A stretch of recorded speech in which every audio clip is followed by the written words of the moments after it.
Carbon जो है आपका एक वर्सटाइल एलिमेंट है जो कि हर जगह पाया जाता है। आपका फूड, क्लोथ, मेडिसिन, बुक्स, ये सब जो है कार्बन बेस्ड होते हैं। इवन तक कि ऑल ऑर्गेनिज्म, जो लिविंग ऑर्गेनिज्म है, उनका स्ट्रक्चर भी जो है वो कार्बन बेस्ड ही होता है। कार्बन आपका अर्थ के ऊपर दो जगह पाया जाता है, आपका एटमॉस्फेयर में और आपका मिनरल्स में। जो एटमॉस्फेयर में होता है वो CO2 की फॉर्म में पाया जाता है और ये 0.03% होता है। जबकि आपका जो मिनरल्स होता है, मिनरल्स मतलब अर्थ के अंदर आपका कार्बन जो है 0.02% में पाया जाता है, जो कि कार्बोनेट, हाइड्रोकार्बोनेट, आपका कोल एंड पेट्रोलियम के फॉर्म के अंदर जो है मिनरल्स में पाया जाता है। देखिए, कार्बन आपका हालांकि बहुत कम मात्रा में पाया जाता है, लेकिन फिर भी इसकी इंपॉर्टेंस जो है बहुत ज़्यादा है और इसको बहुत सारे कंपाउंड होते हैं। आइए अब हम इसके बारे में जानते हैं कि कार्बन जो है कैसे अपने कंपाउंड बनाता है। तो देखिए बच्चों, जो कार्बन आपके कंपाउंड बनाता है वो आपका बनाता है कोवैलेंट बॉन्ड। आइए अब हम जरा इस कोवैलेंट बॉन्ड के बारे में जान देंगे कि कोवैलेंट बॉन्ड होता क्या है। देखिए बच्चों, आपका जो कार्बन है उसका जो एटॉमिक नंबर है वो कितना है बच्चों? 6 है। एटॉमिक नंबर कितना है कार्बन का? 6। मतलब कि उसके अंदर 6 प्रोटॉन है। और अगर हम इसकी इलेक्ट्रिक कॉन्फ़िगरेशन को देखें तो इसकी जो इलेक्ट्रिक कॉन्फ़िगरेशन कैसी होगी? 2 और 4। मतलब कि उसकी जो बैलेंस शेल है उसमें कितने इलेक्ट्रॉन है? उसके अंदर आपके 4 इलेक्ट्रॉन है। अब जो आपका कार्बन है ये बच्चों आयनिक कंपाउंड नहीं बनाता है। हमने देखा था ना कि आपका जो एलिमेंट है वो आपके जो इसके वैलेंस शेल के अंदर इलेक्ट्रॉन होता है, या तो उसको गेन करता है या फिर उसको लूज करके जो है बॉन्डिंग बनाता है, और उस तरह की बॉन्डिंग को हम बोलते हैं आयनिक बॉन्डिंग। लेकिन कार्बन जो है आपका, कार्बन जो इस तरह की बॉन्डिंग नहीं बनाता, मतलब कि आयनिक बॉन्डिंग नहीं बनाता है। अब क्यों नहीं बनाता है, चलो पहले हम इस बात को समझते हैं।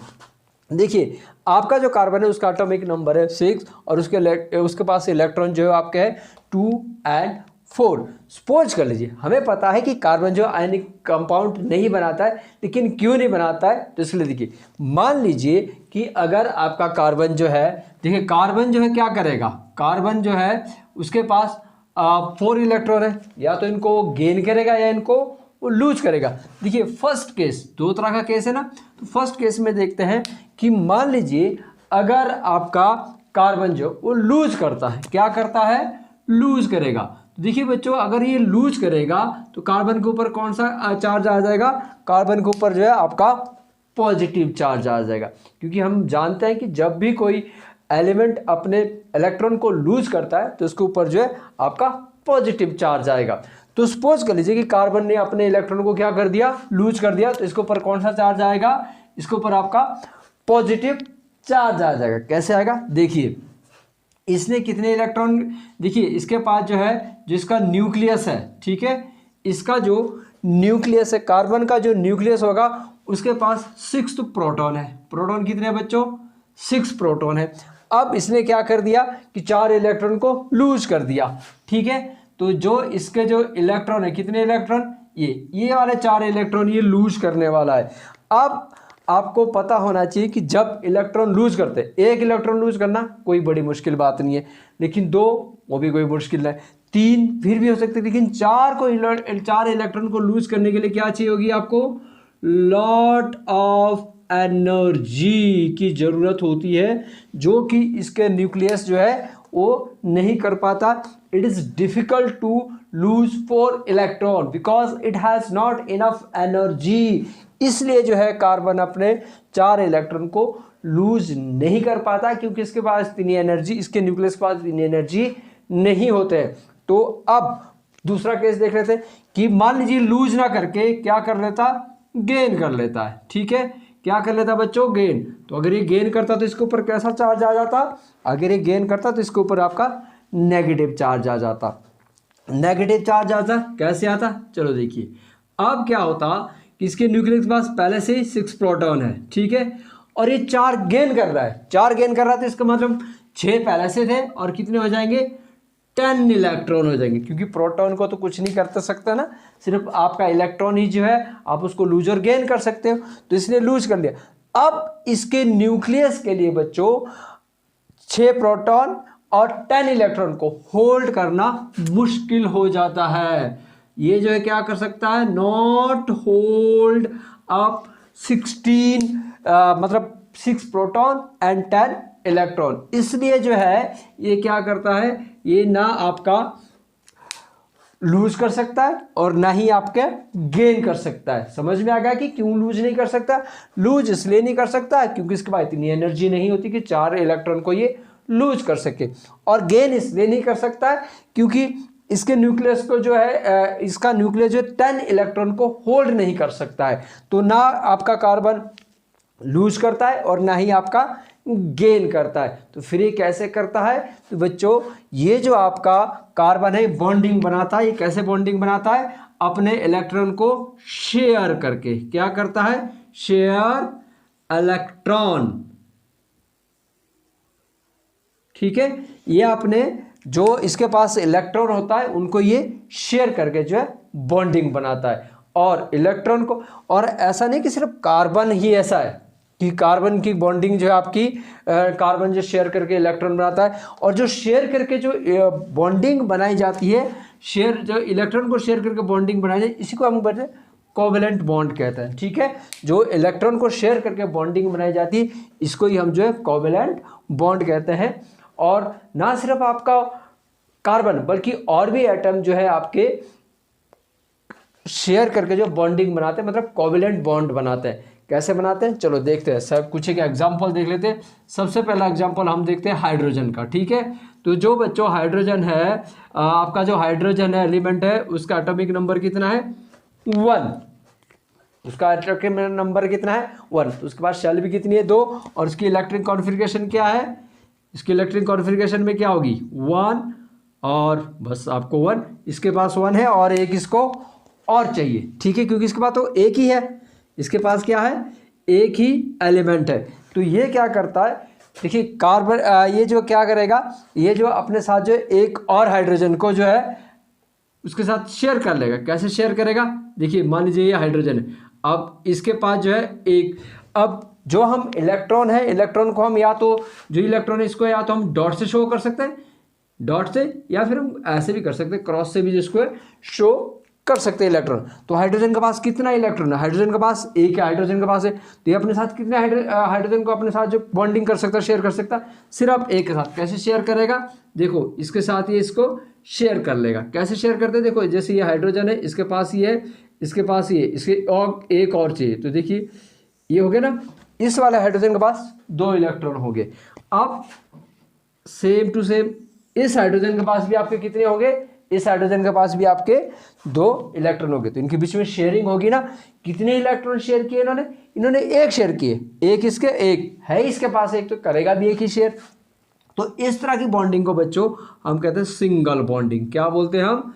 Single covalent bond. ठीक है, ये क्या था आपका? Single covalent bond. इसी तरह अब हम जरा दूसरा देख लेते हैं। अब हम जरा ऑक्सीजन की बात कर लेते हैं। अगर आप ऑक्सीजन की बात करें तो इसका जो एटॉमिक नंबर है वो कितना है? इसका एटॉमिक नंबर है 8, और इसकी इलेक्ट्रिक कॉन्फ़िगरेशन क्या है? 2 and 6। कितनी है? 2 and 6। इसका मतलब इसको 2 इलेक्ट्रॉन अपने ऑक्टेट को पूरी करने के लिए चाहिए। तो जैसे मान लीजिए आपका ये ऑक्सीजन है, ठीक है, ऑक्सीजन के पास कितने हैं? 6 है, तो 2, 3, 4, 5, 6। ठीक है, अब दूसरा ऑक्सीजन 1, 2, 3, 4, 5, 6। अब इसको अपनी ऑक्टेट को पूरी करने के लिए जो 2 इलेक्ट्रॉन और चाहिए, तो ये दूसरे जो ऑक्सीजन है इससे 2 इलेक्ट्रॉन शेयर करेगा, ये 2 इसको दे देगा और ये 2 इसको दे देगा। कैसे देगा? देखो ये इसने इसको शेयरिंग कर ली, ये देखिए आप। अब आप देखिए जरा, जो ये वाला ऑक्सीजन है इसके पास कितने इलेक्ट्रॉन हो गए? 1, 2, 3, 4, 5, 6, 7, 8। इसकी ऑक्टेट पूरी होगी।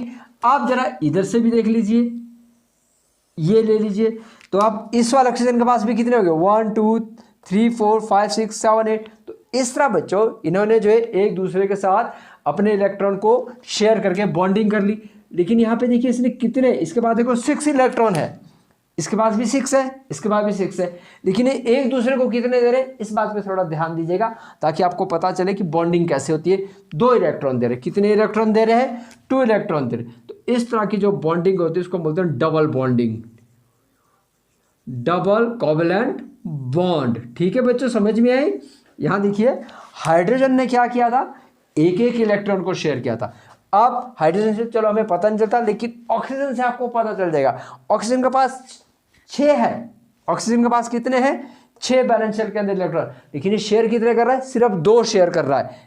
2 ये इसको दे रहा है, 2 ये इसको, बाकी तो नहीं शेयर हो रहा है ना, बाकी अदर जो इसके पास बचे 4 ये तो नहीं शेयर है, तो 2 शेयर हो रहे। तो आपने ये देखना है कि कितने इलेक्ट्रॉन, कोई भी एलिमेंट कितने इलेक्ट्रॉन को शेयर करता है, उस हिसाब से उसकी बॉन्डिंग। अगर 1 इलेक्ट्रॉन को शेयर कर रहा है तो सिंगल बॉन्डिंग, अगर 2 इलेक्ट्रॉन को शेयर कर रहा है तो डबल बॉन्डिंग। रुकिए जरा, अभी एक और भी है, नाइट्रोजन। देखिए आपका जो नाइट्रोजन है उसका एटॉमिक नंबर है, उसका एटॉमिक नंबर कितना बच्चों, 7। तो इसकी इलेक्ट्रॉनिक कॉन्फ़िगरेशन क्या होगी, 2 and 5। ठीक है, 2 and 5। तो देख लीजिए अब जरा नाइट्रोजन की इलेक्ट्रॉन 1 2 3 4 5। इस नाइट्रोजन के पास कितने इलेक्ट्रॉन है, 5। अब ये दूसरा नाइट्रोजन इलेक्ट्रॉन देख लेते हैं हम, इसके पास कितने हैं, 1 2 3 4 5। इसके पास भी 5 है, इसको भी 3 और चाहिए, इसको भी 3 और चाहिए। तो बच्चों अब ये इसके साथ शेयर करेगा, और कितने शेयर करेगा, 1 2 3। ये देखिए ऐसे शेयर करेगा, ये 3 शेयर हो गए। तो इस नाइट्रोजन के पास पूरे 8 हो गए, 5 पहले थे, 3 और आगे 8। सेम चीज़ इसी के साथ हो जाएगी। देखिए ऐसे अगर आपको स्ट्रक्चर बनाना होगा तो बच्चों आपको भी ऐसे ही स्ट्रक्चर बनाना पड़ेगा। अब इसके पास भी पूरे हो गए, देखिए 5 पहले से थे, 1 2 3 4 5 6 7 8। और इस तरह की बॉन्डिंग को बच्चों हम कहेंगे ट्रिपल कोवैलेंट बॉन्ड। इसको हम क्या बोलेंगे, ट्रिपल कोवैलेंट। ये कोवैलेंट बॉन्ड के बारे में हम देख रहे हैं, ट्रिपल कोवैलेंट बॉन्ड। और मेन चीज़ यहाँ पे याद रखना, बच्चे बहुत सारे बच्चे कंफ्यूज हो जाते हैं कि सिंगल बॉन्ड क्या है, डबल क्या है, ट्रिपल है। तो सबसे आसान तरीका देखिए कि जितने वो इलेक्ट्रॉन शेयर कर रहे हैं, ये 3 इसको दे रहा है, ये 3 इसको दे रहा है, तो ट्रिपल बॉन्ड। यहाँ पे 2 इसको दे रहा है, 2 इसको दे रहा है, तो 2 ये इसको दे रहा है, 2 इसको दे रहा है, तो डबल बॉन्डिंग। और 1 इसको दे रहा है तो 1 इसको दे रहा है, तो आपने ये नहीं काउंटिंग करनी 1 और 2, ये तो फिर आप ऐसा, तो फिर आप कंफ्यूजन हो जाए। आपने ये काउंटिंग करनी कि एक एलिमेंट दूसरे एलिमेंट के साथ कितने शेयर कर रहा है। जैसे आप यहाँ देखिए, यहाँ पर 2 है तो ये 2 को शेयर कर रहा है, यहाँ पे 3 है तो ये 3 को शेयर कर रहा है, यहाँ पर 1 है तो ये 1 को शेयर कर रहा है। तो ये सिंगल बॉन्ड, ये आपका डबल बॉन्ड, और ये आपका ट्रिपल बॉन्ड। तो बच्चों इस तरह जो शेयर करके बॉन्डिंग बनाई जाती है उसको हम कहते हैं कोवैलेंट बॉन्ड। और कार्बन जो है इसी तरह से कोवैलेंट बॉन्ड के द्वारा बहुत सारे कंपाउंड जो है बनाता है। बच्चों जो कोवैलेंट बॉन्ड होता है, ये कोवैलेंट बॉन्ड जो है ये स्ट्रॉन्ग बॉन्ड है। कैसा बॉन्ड है, यहाँ पे लिख लेता हूँ मैं आपके लिए। ये आपका यहाँ पे जरा ये बना देते हैं ताकि आपको पता चले ये कैसा बॉन्ड है बच्चों। ये आपका स्ट्रॉन्ग बॉन्ड है। कैसा बॉन्ड है, स्ट्रॉन्ग बॉन्ड है, तभी तो कंपाउंड बन रहा है। लेकिन बच्चों ये आयनिक बॉन्ड की तरह, जो आपका आयनिक बॉन्ड था ना, उसके जैसा स्ट्रॉन्ग बॉन्ड नहीं है। इसके बीच में जो क्या होता है, बॉन्ड तो स्ट्रॉन्ग है लेकिन इसके बीच में जो मॉलिक्यूलर फोर्स है, मॉलिक्यूलर फोर्स बिटवीन एटम, ठीक है, molecular force between atom are not very strong. वो जो है स्ट्रॉन्ग नहीं है, ठीक है। जो मॉलिक्यूलर फोर्स है बिटवीन द एटम वो क्या है, आपकी ज़्यादा स्ट्रॉन्ग नहीं है। अब क्योंकि वो ज़्यादा स्ट्रॉन्ग नहीं है इसलिए बच्चों, इसीलिए जो है क्या होगा, इनका जो कंपाउंड होंगे उनका जो आपका बॉइलिंग पॉइंट होगा, ठीक है, बॉइलिंग पॉइंट या फिर आप मेल्टिंग पॉइंट ले लीजिए, ठीक है, बॉइलिंग पॉइंट या फिर मेल्टिंग पॉइंट, वो कैसा होगा बच्चों, वो आपका लो रहने वाला है। कैसा रहने वाला है, वो आपका लो रहने वाला, मतलब जो कोवैलेंट बॉन्ड होगा उसमें बॉन्ड तो स्ट्रांग है लेकिन उसमें बीच में फोर्स ऑफ अट्रैक्शन जो है वो कैसी है, मॉलिक्यूलर के बीच में जो फोर्स ऑफ अट्रैक्शन है वो वीक है, वो ज़्यादा स्ट्रांग नहीं है। इसलिए जो है इस तरह के जो कंपाउंड होगा उनका बॉइलिंग पॉइंट और उनका मेल्टिंग पॉइंट जो है लो रहता है। और क्योंकि यहाँ पे किसी भी तरह के जो इलेक्ट्रॉन है उनको मतलब ना तो लूज किया गया है और ना ही गेन किया गया, इसलिए बच्चों इनके ऊपर कोई चार्ज नहीं होता है, तो ये इलेक्ट्रिसिटी के गुड कंडक्टर नहीं होते हैं। तो बच्चों ये आपका कोवेलेंट बॉन्ड था जो कि कार्बन के द्वारा बनाया जाता है और ये 3 तरह का होता है। एक आपका आ गया सिंगल बॉन्ड जिसमें कि एक एक इलेक्ट्रॉन को शेयर करेगा, डबल बॉन्ड जिसमें 2 इलेक्ट्रॉन शेयर होंगे, और ट्रिपल बॉन्ड जिसके अंदर कि आपके 3 इलेक्ट्रॉन शेयर होंगे। और ये जो कोवेलेंट बॉन्ड होता है ये स्ट्रॉन्ग बॉन्ड होता है, लेकिन इनके बीच में जो इंट्रासेलुलर मोलिकुलर फोर्स होती है वो क्या होती है, वो फोर्स ऑफ अट्रैक्शन जो वो ज़्यादा स्ट्रॉन्ग नहीं होती है, इसलिए बच्चों इनका बॉइलिंग पॉइंट और इनका मेल्टिंग पॉइंट लो होता है। और क्योंकि ये आयनिक बॉन्ड की तरह जो है चार्ज को शेयर नहीं कर रही, ना लूज कर रहे ना गेन कर रहे, इसलिए जो है इनके जो कंपाउंड होते हैं वो इलेक्ट्रिसिटी के गुड कंडक्टर नहीं होते हैं। कार्बन का कोवेलेंट बॉन्ड देखते हैं, मीथेन CH4 कैसे बनाता है। देखिए ये आपका क्या है, ये आपका कार्बन है। अब इसके पास कितने इलेक्ट्रॉन है, देखो इसके पास 4 इलेक्ट्रॉन है। इसके पास कितने इलेक्ट्रॉन है, इसके पास इसके बैलेंस शेल के अंदर 4 इलेक्ट्रॉन है।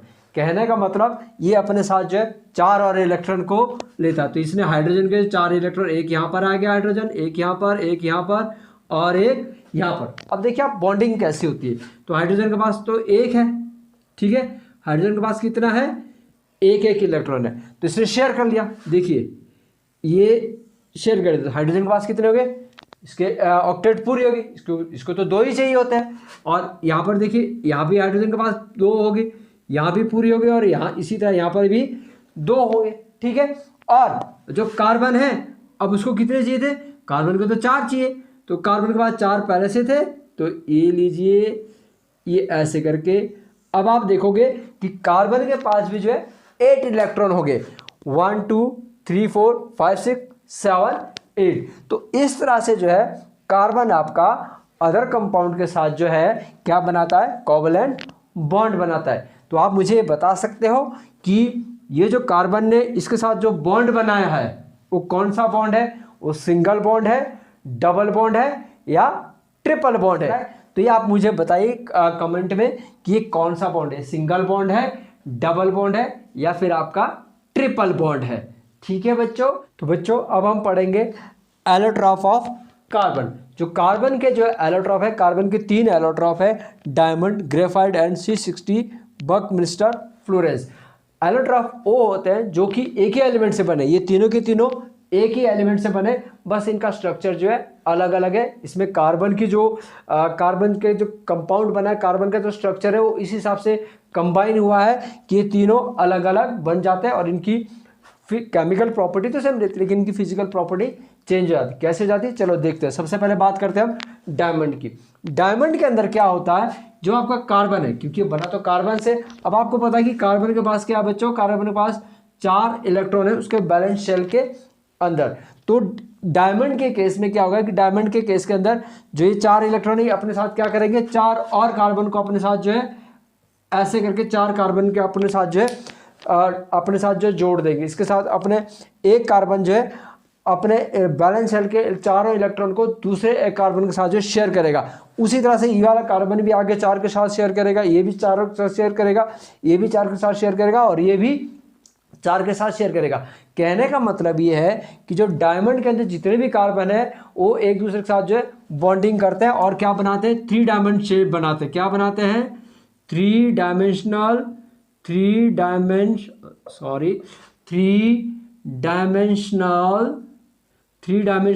स्ट्रक्चर बनाते हैं। 3 डायमेंशनल आपका स्ट्रक्चर बनाएंगे। कैसा स्ट्रक्चर बनाएंगे, डायमंड की तरह। जैसा कि आपका डायमंड आपको नजर आ रहा है कि कैसा है, तो ये आपका 3 डायमेंशनल स्ट्रक्चर है जिसमें कि एक कार्बन जो दूसरे कार्बन के चारों इसके साथ जो अपने साथ जो 4 इलेक्ट्रॉन के साथ जो 4 कार्बन को और जोड़ रहा है। और इस स्ट्रक्चर के कारण देखिए कैसी, इसके जो कारण ये क्या है, सिंगल बॉन्डिंग है। कैसी बॉन्डिंग है बच्चों, ये आपकी सिंगल बॉन्डिंग है, सिंगल कोवेलेंट बॉन्ड है। कौन सा बॉन्ड है, सिंगल कोवेलेंट बॉन्ड है। और इसकी इसी जो 3 डायमेंशनल स्ट्रक्चर इसने बनाया ना, इसके कारण जो है डायमंड क्या है, hardest substance in the nature. Nature के अंदर जो है डायमंड आपका क्या है, हार्डेस्ट सब्सटेंसेस बना जाते हैं, hardest substance in the nature. किसके कारण, जो इसकी 3 डायमेंशनल ये स्ट्रक्चर है। चलिए, और क्योंकि अब देखिए इसके साथ, क्योंकि इसने 4 इलेक्ट्रॉन शेयर कर दी है अपने, तो ये जो डायमंड जो है ये इलेक्ट्रिसिटी का गुड कंडक्टर नहीं है। क्यों नहीं है, क्योंकि इसके बाद तो फ्री इलेक्ट्रॉन है ही नहीं। इसके बाद 4 थे, 4 के साथ तो इसने कार्बन जोड़ दिए, इसके साथ ये फ्री इलेक्ट्रॉन नहीं, इसलिए इलेक्ट्रिसिटी का गुड कंडक्टर नहीं है। अब बात आती है ग्रेफाइट की। अगर हम ग्रेफाइट की बात करें तो ग्रेफाइट जो है, ग्रेफाइट के स्ट्रक्चर में क्या होगा, जो आपका कार्बन है ये जो है 3 के साथ बॉन्डिंग करता है। ठीक है, चलो इसको अब रहने दे, दूसरा यहाँ पे देख लेते हैं। ये कार्बन है, इसके बाद 4 इलेक्ट्रॉन है, तो ये अपने साथ जो 3 और कार्बन को अपने साथ जो है अपने 3 इलेक्ट्रॉन शेयर करेगा, एक कोई शेयर नहीं करता है। ये वाला इलेक्ट्रॉन जिसका शेयर नहीं होता है, और ये कुछ सम लाइक जिसको आप एरो कर सकते हैं, हेक्सागोनल एरो, इस तरह से ये कार्बन बना, जैसे यहाँ पे भी कार्बन, यहाँ पे भी कार्बन, यहाँ पे कार्बन, यहाँ पे कार्बन। और इसकी जो बच्चों क्या होगी, एक के ऊपर एक करके ये जो जुड़ते हैं, इसलिए इसकी ये लेयर बनाता है, जिसके कारण आपका जो ग्रेफाइट है वो कैसा होता है, अगर आप उसको देखोगे तो ये आपका स्मूथ ही होता है। कैसा होता है, स्मूथ होता है। ठीक है, आपका जो है ये स्मूथ होता है, अगर आप इसको टच करोगे तो ये आपका जो है स्मूथ रहता है। और इसमें जो कार्बन है, अब आप देख रहे हो कि इसके पास एक इलेक्ट्रॉन इसके पास जो है फ्री है, इसलिए बच्चों ये गुड कंडक्टर ऑफ इलेक्ट्रिसिटी है। क्या है, गुड कंडक्टर ऑफ इलेक्ट्रिसिटी,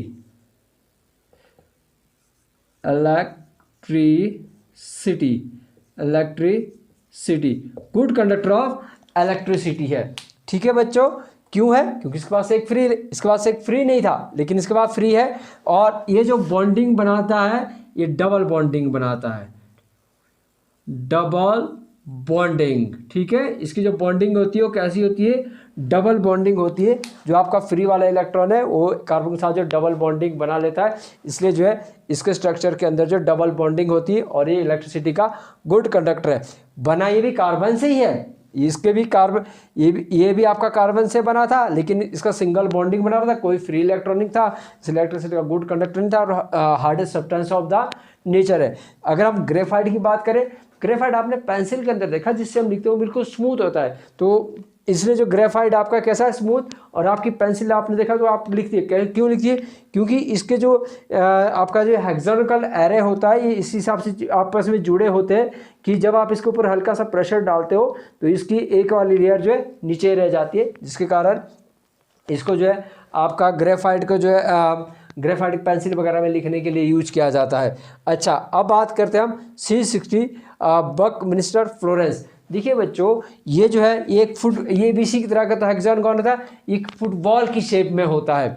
ठीक है, ये कैसा होता है, ये आपका फुटबॉल की शेप में होता है।